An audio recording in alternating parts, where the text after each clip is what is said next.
یہ شعر پڑھا جا رہا 3 سال ہو گئے، اے زہرا کے کیا بابا ہے، اے زہرا کے بابا.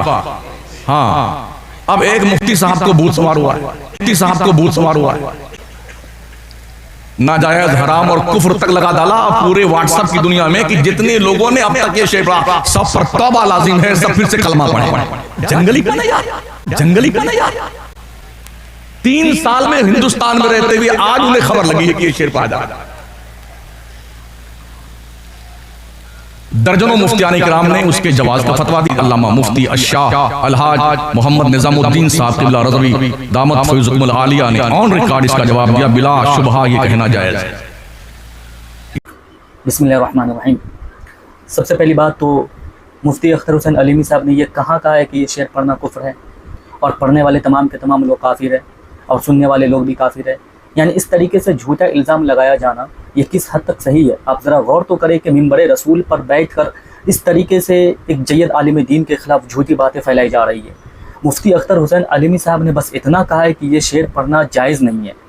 تو کسی شعر کو پڑھنے کی ناجائز ہونے کی دلیل اور ہے اور ان کے اوپر کفر کا فتویٰ لگانا یہ اور ہے. اب ان مدرسوں کی بھی جانچ ہونی چاہیے کہ جن مدرسوں نے ان جیسے لوگوں کو مفتی کا ڈگری دیا ہے، واقعی میں کیا یہ واقعی میں مفتی کا کورس بھی کیا ہے یا نہیں. کیونکہ اس طریقے کا جھوٹا الزام وہ بھی منبر رسول پر بیٹھ کر ایک جید عالم دین کے خلاف بولنا یہ کسی بھی حد تک صحیح نہیں ہے اور اسے کوئی بھی صحیح نہیں کہہ سکتا ہے. انہیں چاہیے کہ ان باتوں کو یہ واپس لے کہ ہم لفظ بابا حضور کے لیے استعمال کر سکتے ہیں یا نہیں. یہ بولنا صحیح نہیں ہے، چونکہ جو ہم عام طور پہ جو لفظوں کا استعمال اپنے لوگوں کے لیے کرتے ہیں، عام لوگوں کے لیے کرتے ہیں، ایسے لفظوں کو حضور کے لیے استعمال کرنا یہ بالکل بھی درست نہیں ہے. چونکہ آپ دیکھتے ہیں کہ یہ جو لفظ بابا ہے یہ بہت سارے ایسے جگہوں پر استعمال ہوتا ہے جو بالکل بھی مناسب نہیں ہے.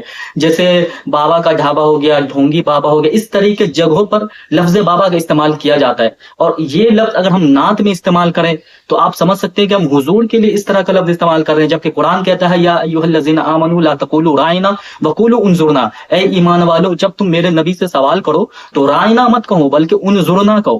اب اللہ تعالیٰ نے لفظ رائنا پہ بین لگا دیا. اس کی وجہ یہ ہے کہ جو منافقین ہیں وہ اس لفظ رائنا کے اوپر باقاعدہ اس کے ایک اور معنی ہے جس کو چرواہے کہتے ہیں، تو وہ چرواہے کے معنی میں استعمال کر رہا تھا. تو اللہ تعالیٰ کو یہ گوارا نہیں کہ میرے محبوب کے لیے ایسا لفظ استعمال کیا جائے کہ جس کا ایک معنی غلط ہو.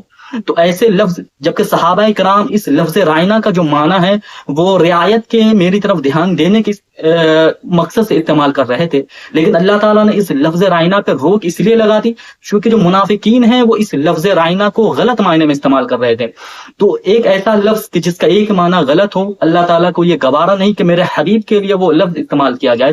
ٹھیک ایسے ہی یہ جو لفظ بابا ہے یہ ہم دیکھتے ہیں کہ عوام کے لیے اور عام لوگ اس لفظوں کا استعمال کرتے ہیں، تو ایسے لفظوں کا حضور کے لیے استعمال کرنا یہ بالکل بھی درست نہیں ہے. یہی وجہ ہے کہ مفتی اختر حسین علیمی صاحب نے یہ جو کہا کہ یہ جو شعر ہے یہ پڑھنا صحیح نہیں ہے.